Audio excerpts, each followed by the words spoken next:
everyone. Welcome to Spoiler Piece Theater, the podcast that doesn't give a shit about spoilers. We just want to talk about the movies. My name is Dave Riedel. I write about movies. I'm a member of the Boston Online Critics Association, and my pronouns are he, him. My name is Evan Crean. My pronouns are he, him. I am co-chair of the Boston Online Film Critics Association, co-author of Your 80s Movie Guide to Better Living, and co-host of the It's the Pictures podcast. And my name is Megan Kearns. My pronouns are she, her. I write film reviews for Edge Media Network. I'm a co-host of the Slashers podcast.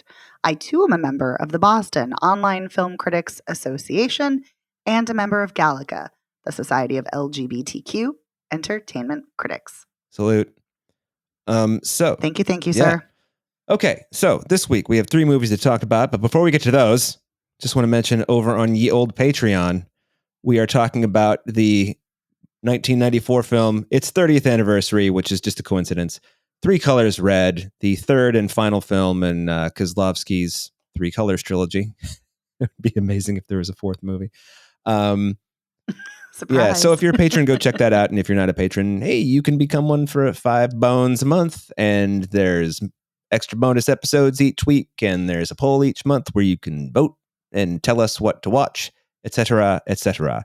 They're always lively conversations. They're usually older movies, so chances are you've probably seen them or can see them if you haven't. And yay-hoo us and you. This week on the show, like I said, we're talking about 3 movies. We're talking about The Fall Guy, New Life, and Jerry Seinfeld's directorial debut, Unfrosted.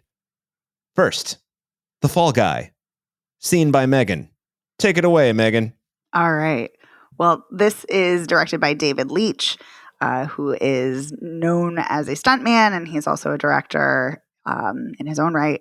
And it stars Ryan Gosling and Emily Blunt, with co-starring performances by Hannah Waddingham, Aaron Taylor-Johnson, Winston Duke, Stephanie Hsu.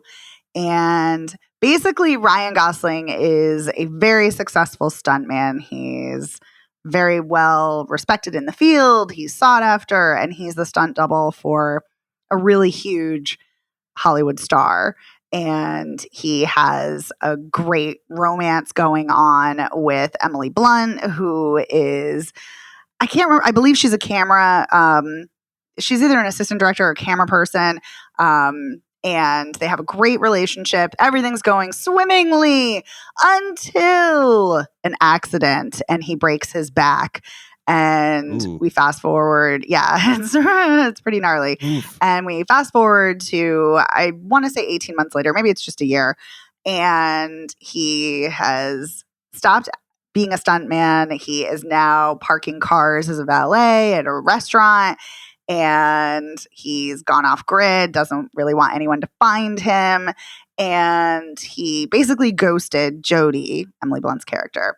And then he gets a call from producer Hannah Waddingham being like, we want you back and you got to do this. You're the only guy for the job. And he's like, I'm not doing it. And then she's like, well, you were requested by the director, and the director is Jodie, because it's been Jodie's dream to direct a film. And this is her directorial debut. So he's like, okay, I'm on the next flight. And so he immediately flies out to Australia where the film is being shot. And come to find out, Jodie doesn't want him there. She did not request him. And it was all up to Hannah Waddingham, who wanted him there. And yeah, so he's doing the stunts and she's really putting him through the ringer, making him do stunts over and over again. Like, for instance, there's one where he's got to be set on fire and crash into this like stone wall, and you keep seeing it just over and over and over, and it's clearly very uncomfortable and painful. And she's like, yeah, I just don't think you're quite getting it. So yeah, so he wants to get back with her because he's never stopped loving her, and she's pissed at him because he ghosted her, and she thinks it's just a fling, and that the feelings she had really didn't mean as much to him, which is not true. So, classic rom-com fashion. Wires are crossed. And if they just had a conversation, everything would be worked out great. But there's another wrench into the premise, and that is the big blockbuster star that Colt, Ryan Gosling's character, is the stuntman for, has gone missing. So he's got to find him. And that is essentially the premise of the movie, is that he's got to find him while also doing all the stunts for this sci-fi blockbuster epic that kind of looks like Mad Max Fury Road and Dune had a baby. And yeah, and the whole story that Jodie has imbued this blockbuster film with is a love story. And it's very clearly the story that's happened between her and Colt. And there's an alien and a space cowboy. And are they ever going to figure it out? And are Jodie and Colt ever going to get together? Is he ever going to find the star? Oh my God, what's going to happen? And yes, he does find the star. And it's Aaron Taylor Johnson. And basically, Aaron Taylor Johnson killed a guy trying to show that he can do his own stunts. And this is on video on someone's phone, and he's trying to cover it up. And so the whole thing was orchestrated by Hannah Waddingham. And so that's the movie. That's what's happening. And yeah, I had a lot of fun with this because I love Ryan Gosling. He's adorable and charming and funny, and he's very funny in this, even though I don't think this is a particularly funny movie, but I think he's funny. What I really liked about this is I liked the musical choices.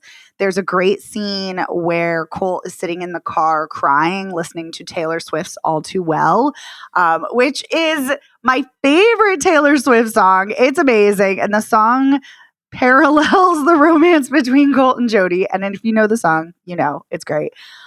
There's also a great karaoke performance that Jodie does singing Phil Collins' Against All Odds. Another banger song. And yeah, and that's cut with Colt and Stephanie Shu, who are both fighting off the bad guys trying to kidnap them. And they're in a truck, like a dump truck, as it's driving down the street, and they're each fighting. And it's great.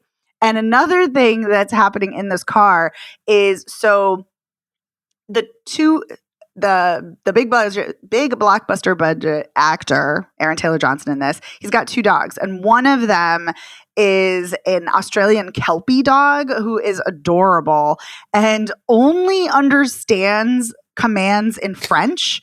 And Nice. so Colt has to keep saying like commands, and he's like, attaque, and like then immediately the dog will go straight for the balls and like rip them.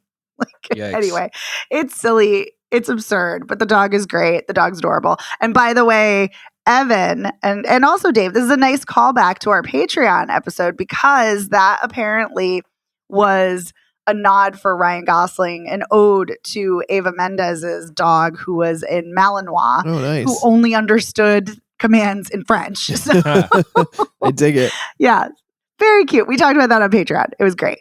But yeah, and what I really liked about this is I like how it focuses on stunts and stunt performers. And this really feels like a love letter to stunt performers and the hard work that they do and how technical their craft is. There's a very meta commentary in there about how they're not awarded Oscars for stunt performances, which would be nice if they were, and I think they should be. It is. It's really absurd. And no surprise, the stunts are great here. And during the credits, you see the actual stunts being done.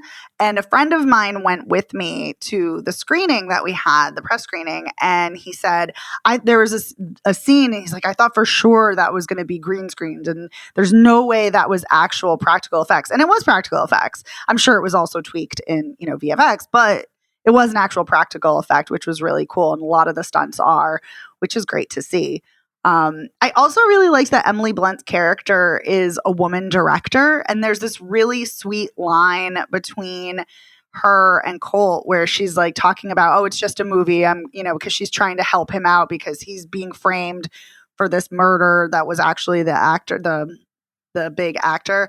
And he's like, no, you need to do this. This is your dream. And other little girls will look up to you, and maybe pick up a camera. And considering how many women directors there are, but how few of those women directors not only get greenlit, but also get the opportunity to do big budget tentpole films. It was nice to see that here. And even though they don't make a huge deal about it, kind of just showing it is like a nice little nod, nice little commentary on that, which I really appreciated. But I will say the writing is extremely predictable. I could see everything coming a mile away. The writing's not very funny. And, if you're going to have a rom-com, you really need some snappy writing. You need good writing. So I think that's a detriment to the film. And the other thing is that none of these people feel like real characters.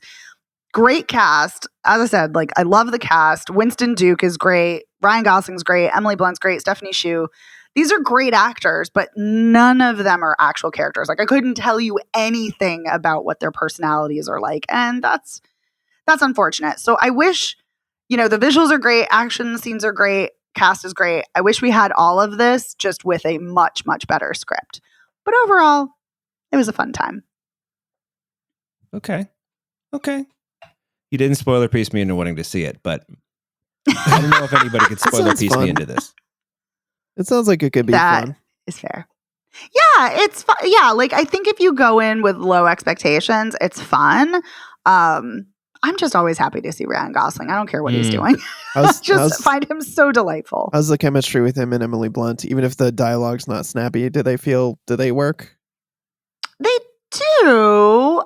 They do. I wish they were better, but they do. Okay. They do. Yeah.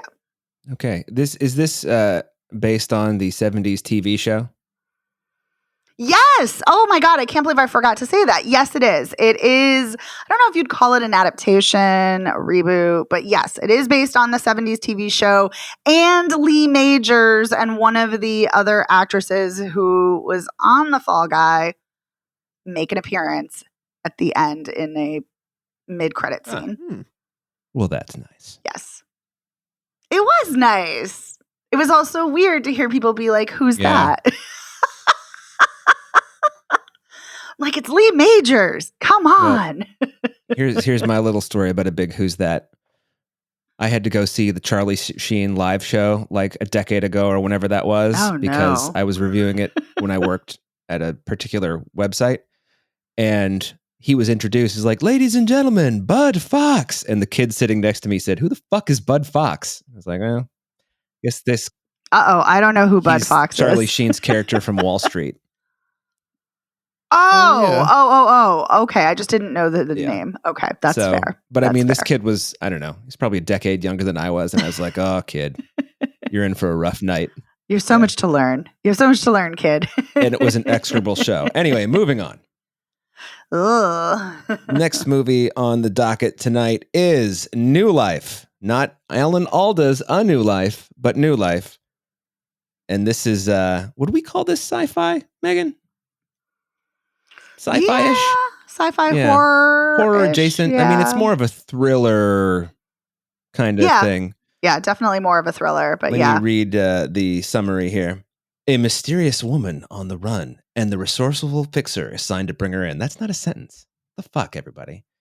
There are two unique stories inextricably linked as the stakes of the pursuit rise to apocalyptic proportions. I guess that's all accurate. Yeah, it's vague, but it's accurate. This is written and directed by John Rossman. This stars Sonia Walger and Haley Aaron. And basically, this is, I didn't know anything about this going in. Didn't know who was in it. Didn't know nothing. And at first I was just like, oh, this young woman on the run must be a highly trained assassin and she's crossed the wrong people. No. She's carrying she's patient zero. She's carrying some sort of horrific bioengineered escaped from a lab, turned people into zombies virus. And she's been hired, not hired. Sonia Walger's been hired by not the government, but the pharmaceutical company where the virus was being kept to hunt down this young woman. And, for a long time, you just she's just on the run and she's hiding and you're like, oh, all right, so this is just a cat and mouse game, whatever. Nope. Then you see what happens to the people that she comes into contact with.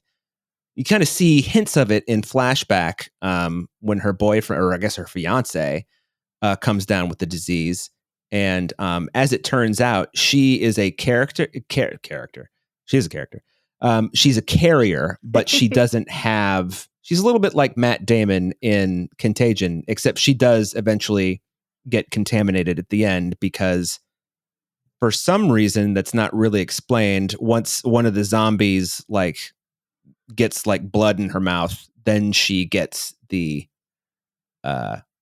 illness, but she does not contract it in such a short way that the other people do. She's still quite herself at the end of the movie when the fixer finally tracks her down. And then the fixer, of course, there has to be a parallel about, body changing. I don't know. The fixer has ALS, and is just starting to have some real physical symptoms. Difficulty walking, difficulty like closing snaps and buttons and things like that, which does make me wonder why they would hire her to chase somebody who's very nimble, but it's because they don't want anybody to know that this has gotten out. And I think her handler thinks, well, if she dies, she's going to die anyway. So. Right. She's disposable. Yeah. And so that's a little bleak, but this is, I thought this was like a surprisingly taut, kind of cool little thriller. I think that the whole like parallel diseases thing doesn't really work. I think that's heavy-handed and kind of dumb, but that's okay. And there was something else that like didn't work for me, but I can't remember what it was. It must not have been that important. Thought the performances were good. I don't think it looks particularly good, but it takes place in like a dank late fall, early winter, town along the Montana-Canada border. So we'll forgive it for that, for being completely overcast, because it probably was completely overcast. Probably. And yeah, I mean, it's short, which is great. And, I remember, the main character gets shot in the head, but doesn't die, notably, at the hour and 15-minute mark. And then they have the hand-holding moment like in Heat. And then it goes on for another few minutes, and the fixer is, she's meeting with a caretaker for, who's going to help her, like, live in her apartment and take care of her while she's suffering the degenerative effects of ALS. And he starts having this huge coughing fit, which all of the people who get this disease have when they first get it. And then he's like, "Oh," he coughs into his sleeve, thankfully. And it's not. Is it airborne, Megan? It's a bodily fluid thing, right? I'm not sure if it's airborne or bodily fluid or both. I wasn't entirely sure. Not entirely clear. Like, because I guess that, so what happens is they get it from a dog. This dog. Yes, the fleas. Fleas, that's right. The fleas from the dog, because the dog, this is a warning to not test on animals, because the dog escaped the facility and the dog had fleas, and the fleas jumped onto the woman and her fiance. Yeah. Right. And that's how, and then it mutated, and that's how. Right. And right before it like landed, it was apparently not apocalyptic, shall we say, before the mutation when it jumped onto the humans. So be careful what you test on, as Megan said. Megan, what did you think? Yeah, I liked this. I also didn't know. I mean, the premise that we got was very vague, and I like that it was vague.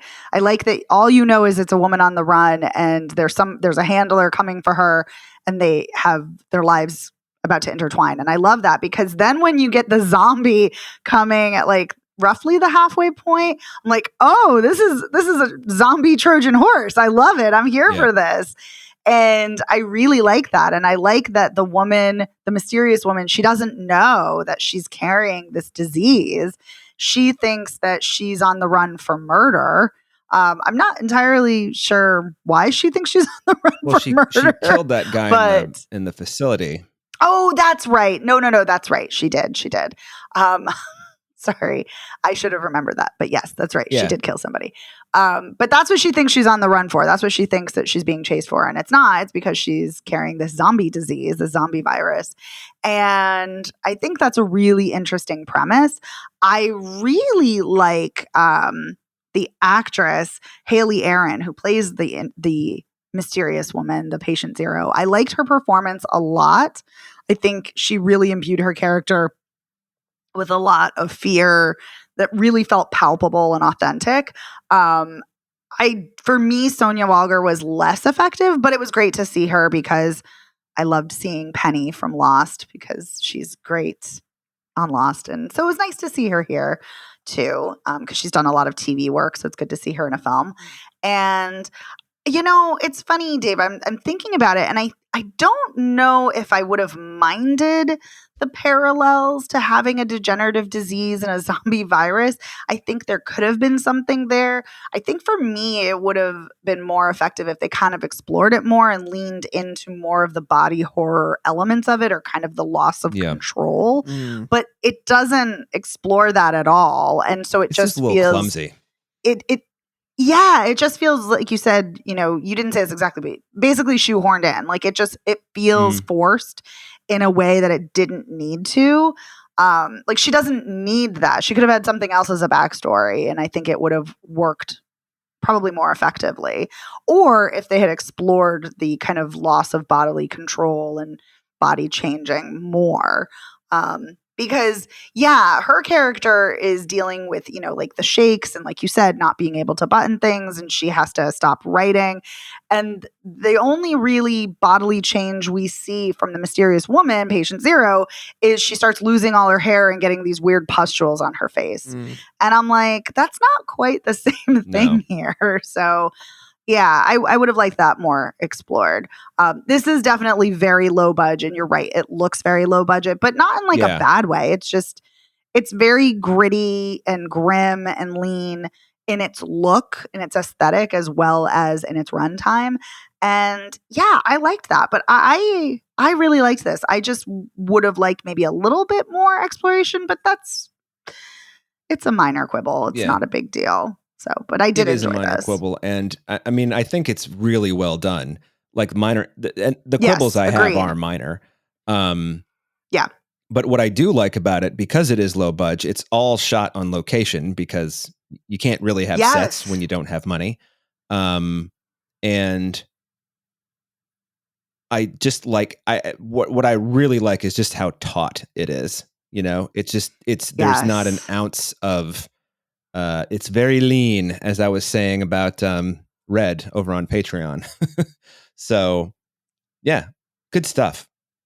This is also very tense too. Like it has tense. A lot of tense moments, which I really liked. Yeah. Well, I mean, it's for the first, like you said, I think that you finally learn that it's like a zombie thing at about 45 minutes in or so. Yeah. And but you're watching it. I'm watching it. And I'm like, what the fuck is this movie? I mean, I'm in. I like it, but I'm not sure what I'm watching. Right. And I know more will be revealed, but I should also mention that the first zombie that you do see is a woman who lives on a farm, and she looks like Henrietta from Evil Dead 2. Oh, nice. Yeah. So like Ted Raimi. Yeah. But in that suit, and they're fast zombies too. Ooh, love me a fast zombie. Yeah, especially when patient zero, when the handler, when she shoots the husband, who is also a zombie, like you see him like a few minutes later, and then the woman goes like bananas and just like goes super fast. Yeah, very upset. Right. Yeah, and they had called. The only reason they knew like where to find this person is like, hey, we just got a call that someone, or we just found out that somebody called 911 about, what are the symptoms of. I can't remember what they thought they had. Ebola. That's right. They're telling everybody it's Ebola. Right. Well, that's another facet of the film I really like, is the handler thinks this is an Ebola outbreak that she's trying to, contain. And then I like that she's talking to her boss, and she's like, you're basically having me go serve a subpoena to this woman when really we should be quarantining and locking things down and, and taking precautions. And she's like, and this doesn't look like Ebola. What the hell is this? And so, yeah. So I liked that too. I liked that element that she's also kept in the dark as well as patient zero. Like both women are kept in the dark for very different reasons as to what's going on. Yeah. And I also got the impression that at the end, with all the coughing, it being a scare thing, I think it was a red herring personally, but that's just me. What did you think? Did you think that that's like, I mean, what's her face? Sonia, I've been saying it with a soft G. I guess it's a hard G. Sonia Walger. No, I don't know. It could be Walger. I don't know. I think the only thing I've ever seen her in was she was in a season of what was the show that Gabriel Byrne was the psychiatrist? She was on that show. In Treatment. In Treatment, yes. She was very good in that. Anyway. Yeah, I'm not surprised. I don't think it was a red herring, but because I was like, what if she's the carrier? Or what if she is also a carrier? Oh, he could have picked it up right then from her. Exactly. That's what I was thinking. I was like, what if she's a carrier? But I was also thinking, I'm glad you asked it, but I was because I thought that, but then I was also thinking simultaneously, does it really matter? Like, I kind of think it's like the Sopranos ending, like whether, whatever you think happened at the ending of Sopranos, it kind of doesn't matter. That's kind of beside the point. So I kind of feel similarly here because if she's the carrier, oh shit, that's, horrific. But if she's not the carrier, or if this guy like just has a cold, I feel like she's always going to be looking over her shoulder and always thinking like, oh God, did I transmit this? Right. Did I spread this inadvertently? Right. Because she does take off her, yes, her hazmat suit at the end because she can't focus. She can't see through the mask to like get a clear gunshot. Yes. To aim. So she takes off the hazmat suit so she can get a clear shot. Mm-hmm. And also her glove is ripped when she falls on the ground too. Right. It's like shredded. So she just like takes that off. Right. So she's very unprotected. Yes. Interesting. Well, we'll know what happens if there's a New Life 2. Doesn't seem like a sequel kind of movie to me, but you never know. No. Electric Boogaloo, New Life 2. That's right. New Life 2, Electric Boogaloo. New Life Cruise Control. I don't know. This movie sounds interesting to me. I feel like you both kind of got me interested in seeing it. Oh, good. Yeah. Yeah, it's a good one. I'm assuming the way that she gave Jessica is what her name is. Yeah, thank you. Yeah, well, she tells people different names, and I couldn't remember what her real name was. It's Same. Jessica. It's Jessica Murdoch. That's funny. Now I know it's her last name is Murdoch.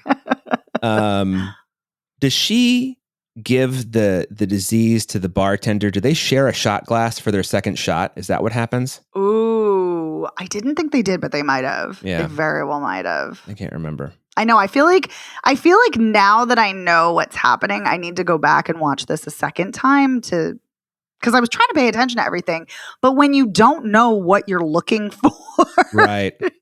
Sometimes it's easier to miss things, those little details. So yeah, I feel like I want to go back and look. But also, what's really interesting is at the very end, not post credits, but at the very end, it's like, or maybe it's before the scene with Sonia Walger and the guy coughing, but Jessica Murdoch, her information is put in the system, her blood is put in the system, and it says no results found. So I'm like, well, what does that mean? Oh, they deleted her. That's why. Oh, there we go. See? Yeah. Well, thank you for clearing that up. It was like the backwards phone thing from. Yes, it was. From Red. I know. There's so many parallels to Red in this episode. Bizarre. Anyway. You have any final thoughts, or are we all wrapped up on New Life? No, I liked this. I think that's. Yeah, I think this is like. I mean, this is the kind of movie I would actually go. I would, if one of my friends is like, "You dig it," I would go see it in a theater. I think, Ooh. Because one, I don't go to movie theaters anymore. And I was just thinking about this today. I can't remember what I was watching, but I was just like, God, you remember when you used to go to a movie on opening night and you were all excited and you're like, oh, I can't fucking wait to see whatever. Mm-hmm. And get your fucking big ass popcorn and like you had to talk your girlfriend into it and she didn't want to see it. And you're like, So Why are anyway, you going to movies with someone you have to talk into seeing? I'm things? joking. I was like, don't do that. That's a waste of time. Just go by yourself or with your friends. Yeah, I have come to the conclusion and have done this many times. It is so much better to go to movies by yourself. Oh my God. Yeah. I love going by myself. Yeah. Alrighty. Well, that's New Life. I think that's a yes for me and a yes for Megan. So we're going to move on to our last movie of the night. We have all seen this. This is Jerry Seinfeld's new movie. He's the director. He's the co-writer. It stars him and Jim Gaffigan and Sarah Cooper and so many cameos that it's just like stunt casting extraordinaire. Mm-hmm. Amy Schumer, Christian Slater, Hugh Grant. Peter Dinklage, Hugh Grant. Yeah. Max Greenfield. Anyway. The list goes on and on and on. It does go on. So here we go. In 1963 Michigan, business rivals Kellogg's and Post compete to create a cake that could change breakfast forever. So this is called Unfrosted. This is obviously about the invention of Pop-Tarts, although it is based in no way on the actual invention of Pop-Tarts. I think the one piece of information that is true is that Kellogg's and Post were developing their toaster pastries at the same time. Yeah. And Kellogg's got there first. So. Yeah, Post announced that they were doing it first, and they did call them Country Squares, which I think is a terrible name. Yeah, that is terrible. But Kellogg rushed to put theirs out there, and they ended up beating Post out. Yeah. Well, Megan, we have heard from you. I was going to say, Evan. You have. We haven't heard from you. So lay it on us. What do you think of Unfrosted? Man, this is a textbook case of overproduced and underwritten. I think one of my favorite descriptions. Yeah, I knew you would dig that because it seems like they poured all this time and energy into making all of these like period elements, like the cars and the costumes and the sets and everything. Like, oh, we're going to set this in the 60s and we're really going to go all out on that. And then they forgot to write a good movie to go with it. It's like, yeah, the writing, the story is weak. The dialogue is weak. It wastes like a really great cast. It's not very funny either. I didn't find myself laughing almost at all.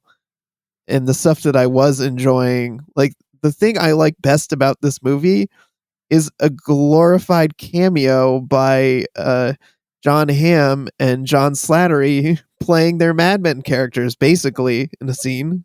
And that's sad when that's the best part of the movie. Yeah. Yeah. So, yeah, not good. I don't think Jerry Seinfeld's particularly good in this. I don't think he's giving good direction. It just seems like he spent all of his time with the music and the costumes and the production and almost no time writing a good story that rose up to meet those elements. It was severely disappointing, I will say. And not that I had high expectations, because this seemed like the kind of movie where it was either going to be really great or really bad and probably nothing in between. It's just sad that it turned out to be bad. Yeah. Oh boy. Megan. Yes. What did you think? I'm going to go with you loved it. Well, if you were a betting man, you would bet wrong and you would have lost because, man, did I hate this. Yeah. This is terrible. This is for all the reasons. unreal. Yeah. For all the reasons you just said, Evan. Even a Mad Men cameo did not save this movie. Although I agree with you that might be the best part of the film. Mm-hmm. I'm like, because I was like, is this a Mad Men parody? Oh, it is. It is. And, it's just, this is a straight up farce and it does not work. It is not well written. It is not well directed. It is not well acted despite some great cast members. It is just terrible. It, like, from the precocious kids. Oh my God. And I don't awful. mind. Yeah, I don't mind a precocious kid, but there are so many of them and they're just terrible. Everything is terrible. Everything is heavy-handed. Everything is awful. The only thing I found amusing, and I did find this slightly humorous, the only part is when I think it's Jerry Seinfeld says to Melissa McCarthy, he's like, pack your bags, we're going to get the sugar. And she takes out a suitcase and dumps the plate of food that she has and then runs off. That was mildly amusing, just as like a sight gag. But that's not saying much. It's such a throwaway moment. And when that's your most amusing part, like that's pitiful. Yeah, this was just abysmal. I couldn't stand this. And Dave, you texted us about 1 minute in saying you hated it. Yep. And I felt that way about 3 minutes in. I was like, oh no, this is no good. This is no good. I'll tell you. It's painful. It's painful to watch. This movie is for sure, and I've seen a lot of bad movies in 2024. This is the worst movie I've seen in 2024. This is astoundingly inept in every way. I mean, this is like the kind of thing, if it weren't Jerry Seinfeld, if some other director like was showing the dailies to the execs, they would be like, what the fuck are you doing? You're fired. You know, it would be like, I cannot believe this.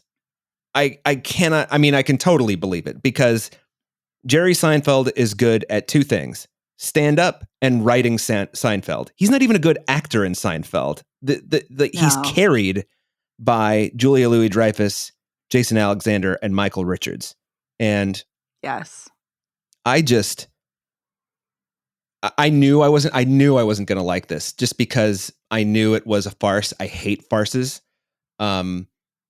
Although I like farces better when they're played straight, which this movie, I think the thing, aside from the fact that the screenplay is dog shit and the dialogue's not funny, I laughed twice in this movie and I chuckled once, and I will tell you what the jokes were. But I don't know what direction Jerry Seinfeld was giving. Everybody in this movie is in a different movie. Everybody in this movie is in a different movie.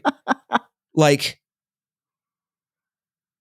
so Christian Slater, who I would never call a comedian, or necessarily a funny person, his performance, I think, is one of the few good ones because he's playing it straight. He's just agreed. Like, he's in on the joke, but he's not like shoving it in your face.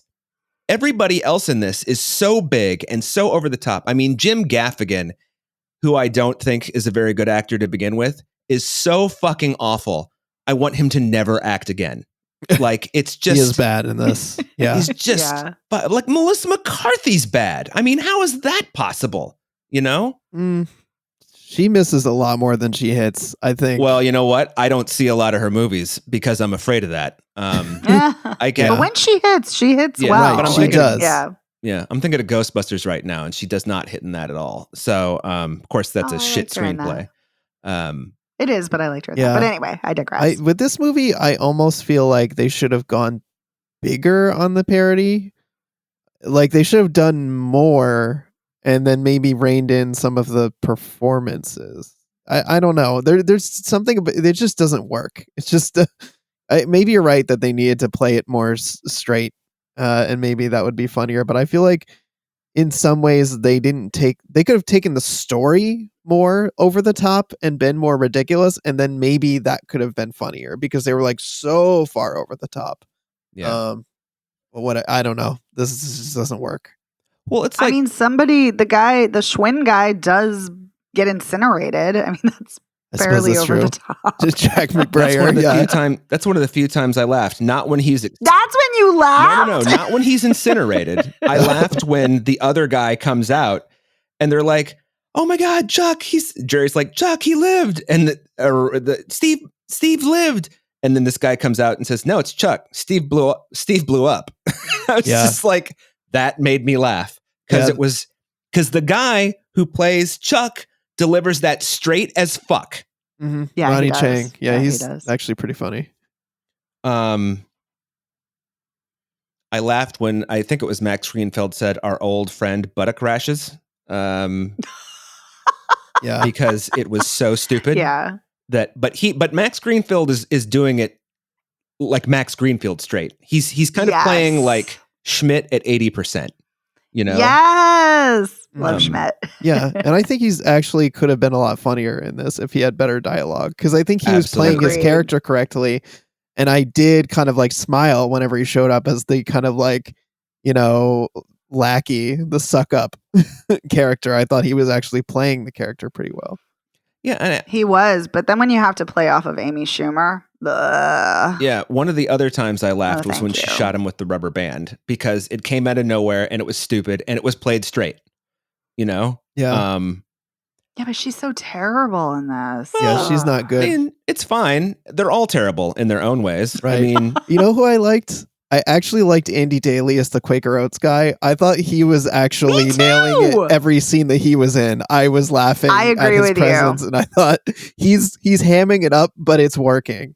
but he was hamming it up in the right way. Yeah. Mm-hmm. It wasn't a look at me way. Yeah, everybody is doing look at me in this, and it's like I love Tom Lennon, but no more accents, please. Yeah, that didn't work for me. I actually thought Bobby Moynihan, strangely enough, worked for me as Chef Boyardee, which normally that kind of thing would just make me mad. But the fact that I don't know if it was real Italian, fake Italian, whatever, the fact that everyone spoke, it was like Chewbacca. He was Chewbacca. Everybody spoke to him in English and he answered in Italian and they all understood each other. I thought that was kind of funny. I thought Hugh Grant was terrible. Yep. I thought the character of Tony the Tiger was wretched. The whole extended January 6th joke didn't work. I was just going to say so the January tasteless. 6th parallel you took the words right out of my mouth. That's exactly what I said. I said that was well, this is what I wrote in my notes. So disgusting. January 6th jokes. So funny. Of course, whose president doesn't matter when you're a billionaire? Jerry. Well, you know what I think is even more gross about that, considering Jerry Seinfeld's very recent comments about how comedy is now too woke and it is diluted the state of comedy and comedy is now terrible. And I'm like, would you stop fucking whining and crying? Like, I'm so sick of adult men whining and crying about, comedy, it's too woke, because I can't make gross jokes that I want to make. You know what? That means you're not really talented and you're not really that smart. Be a better writer. Yeah, just make jokes about yourself if that's the problem. I mean, Jesus Christ. It's true. But Jerry's an observational comic, so yeah. I called him Jerry. I called him by his first name. What the fuck is wrong with me? I broke my own rule. You're so mad about this that you're breaking your own rules. But that's what I think is even more gross about that whole January 6th quote unquote joke. Yeah. Ugh. So disgusting. Yep. Fuck this movie. Yeah, seriously, fuck this movie. The CGI milk at the funeral, awful. Oh my God. That was not funny. It was terrible. It's not like, this is one of those things. It's like you're writing this script, right? And you're reading it. And how are you thinking that any of this is funny? I just don't understand. This is anti-humor, but not in an early David Letterman or Andy Kaufman kind of way. Because like what I loved about early David Letterman is that, they had no budget, whatever. On that stupid show, they did things that they knew weren't funny because they thought it was funny. Like dropping watermelons off a roof. That's not funny, but I don't know. They did that shit all the time, and Andy Kaufman wrestling with women. It's not funny, but seeing how committed he was to it made it kind of funny. Singing one line from Mighty Mouse, stupid, kind of funny. This is like, these don't even start as, what would be terrible? It's like every line of dialogue in this movie is, how funny I am? I'm going to tell you with this joke. I just... Yeah. I mean, they call the fucking Pop-Tart when they call it the dingus. Like, what the fuck? Who thinks that's funny? Christ. Yeah, it's bad. And like a lot of the humor in this feels very outdated. Like 30 years ago it might have landed, but now it's really not funny. It's extra not funny. The like style of humor, the kind of gross silly, oh, look at these precocious kids jokes. They just really don't land. Yeah. No. And I was also going to say, I'll tell you the moment that I realized I hated this, that I was going to hate it for all 95 minutes of its running time. When the kid at the very beginning sits down at the counter and he asks for a box of Pop-Tarts, like he's asking for a drink. And he says, it's a hard day. And I'm just like, fuck this movie. If this is what you think is funny, a kid cosplaying as an adult, then you can just fucking kiss my ass. Fuck you. I hate this shit. I fucking hate being pandered to. I hate being pandered to by people who think they're smart. That's the fucking worst, Joe Rogan. So like, I thought you were going to say Jerry Seinfeld. I like that we got a zinger to Joe Rogan. Yeah. That's amazing. This is one of those things. Cosign. Like, Cosign. you know how sometimes when I'm really mad, I can try to make it sort of fun to listen to. I don't think I can do that this time because it's so awful. It's such a waste of time, talent, money, everything. And Jerry Seinfeld is a fuck, and he should retire. Fucking worried about woke comedy. Go fuck yourself. You know who's not a woke comedian and is still funny? Marc Maron. Marc Maron's funnier now than he was 30 years ago. There's one example for you. Mm-hmm. He does like to talk about that on his show, about how if somebody is complaining about wokeness, you just need to write some new fucking material and shut the fuck up. Thank you. Thank you. Absolutely. I'd never even heard him say that. Now that makes me like him even more. Yeah. That's just lazy as far as I'm concerned. Mm-hmm. Yeah. Anyway. So we all hated Unfrosted. I wish I could unwatch Unfrosted. Fuck. Oh, me too. Fucking 90 minutes of my life I will not get back. A box of Pop-Tarts. You know, Dave, that line actually did work for me. I know you hated it. Evan, are you serious? As a Pop-Tart fan, I could totally understand needing a full box of Pop-Tarts. I cannot eat just one. Usually I have to eat the full 2 in the package, but I could see having a bad enough day that I want to eat the whole box of Pop-Tarts. I will tell you. Oh, go ahead, Megan. I was just going to say, I think there's a way to play that could have worked, but I agree with you, Dave, that paralleling that with needing a drink, like sitting at the bar, I think that's what's gross and lazy and not funny. But as far as like, oh, it's been a tough day, I want to eat more Pop-Tarts, that could have been cute. There's a way to do that. And to go in with what you were saying, Evan, I love me some frosted cherry Pop-Tarts. I love them. And if I ever buy a box, I will eat all 8 of them over the course of the day, which is why I don't buy Pop-Tarts anymore. Yeah, we don't keep them in our house for similar reasons. They're too much temptation. Yeah. I don't eat them because they're not vegan, so. Oh, they're not? How could they? No gelatin in the frosting. Oh, yeah, that makes sense. Well, what about the unfrosted ones? There you go.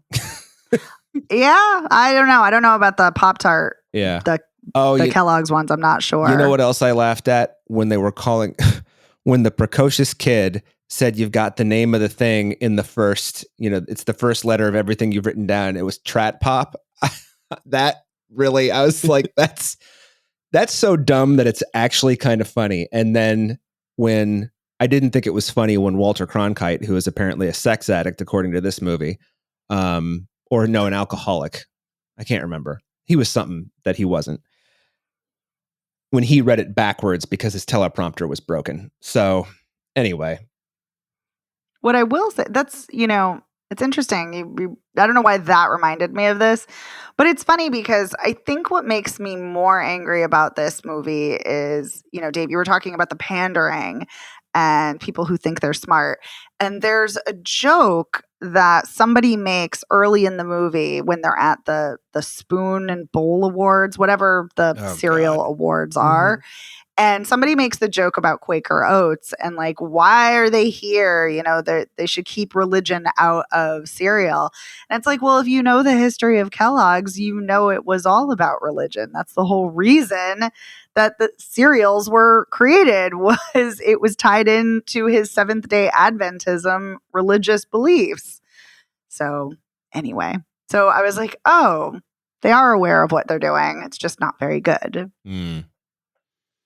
Yeah. which made me more irritated. Well, on that note,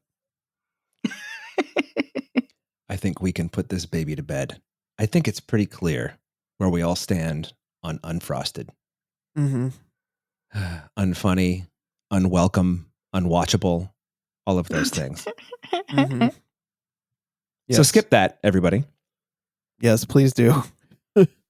Sounds like, Megan, on the Fall Guy, were you, was it a kind of like a your mileage may vary, or was that a, yeah, okay? I think most people are going to like it. I don't think you need to rush out to see it unless you need a Ryan Gosling fix, which if you do, I understand because he's so lovely. But yeah, it's a good time. It's a fun time. I had issues with it. It's not the greatest thing, but I think it's enjoyable enough to watch. Yeah. And I think that we would both recommend New Life. Yes, definitely. Cool. Well, everybody, that was this week's Spoiler Piece Theater. I want to give a big thank you to our sponsor piece patron, Heather Sachs. Heather, thank you very much. Thanks, Heather. Thanks, Heather. Want to thank our editor, Otto Clamor. Otto, thanks for making us sound great every week. Yeah, thanks, Otto. Thanks, Otto. You can find Spoiler Piece Theater anywhere you get podcasts. Our website is spoilerpiece.com. On social media, we're Spoiler Piece Theater on Facebook, and we're at Spoiler Piece on Twitter, Instagram, Letterboxd, and Threads. If you'd like to get in touch with us, you can email us, spoilerpiece@gmail.com. Drop us a note and tell us why Unfrosted is actually hilarious, Dave. You're a douche. Or, or if you'd like, you could give us a call at 862-21-PEACE. We didn't talk about who's going to do the phone number beforehand. Sorry. And if you like the show, please rate and review us by going to ratethispodcast.com/spoilerpiece. You can also rate us on Apple Podcasts and Spotify and wherever the fuck you get your your podcasts. Wherever the fuck you get them, wherever the fuck they let you rate and review them. Exactly. Just fucking do it. Yeah. You know that I've never rated our own show? You'd think I would have done that by now, but I've never actually Christ, done I haven't either. All right. Well, that's I feel like that's cheating. 2 stars. Maybe it's not. Yeah, I don't know. 2 stars. That's right. You guys Only if you write in your review, that Dave guy really annoys me. That Dave guy really annoys me. Yeah, I know. Okay. Getting back to the closing credits, if you really like the show, please consider going to our Patreon and signing up for $5 a month. You get bonus episodes every week. You vote in polls. And as I mentioned at the top of the show, this week we talked about Kieslowski's 3 Colors Red, one of my favorite movies, and I actually explain why I like it. And I am not a curmudgeon, everybody, at least not about this. And so my name... No, it was a very lovely explanation. Oh, thank you very much. I can be thoughtful on occasion. Anyway, my name is Dave Riedel. I write about movies. I'm a member of the Boston Online Film Critics Association, and I'm at Dave Sees Movies. And if you want to follow me on social media, I'm at Dave Sees Movies on Twitter, Instagram, Letterboxd, and Threads, and Blue Sky. My name is Evan Crean. I'm co-chair of the Boston Online Film Critics Association, co-author of your 80s Movie Guide to Better Living, and co-host of the It's the Pictures podcast. You can follow me on social media as Real Recon, and that's real as in film reel. And my name is Megan Kearns. I write for Edge Media Network. I'm a co-host of the Slashers podcast. I'm also a member of the Boston Online Film Critics Association and a member of Gallica. You can follow me on Twitter and Blue Sky at Opinion S World, or on Instagram and Letterboxd at The Opinion S. Thanks for listening, everybody. Bye. Thanks. Bye. Bye.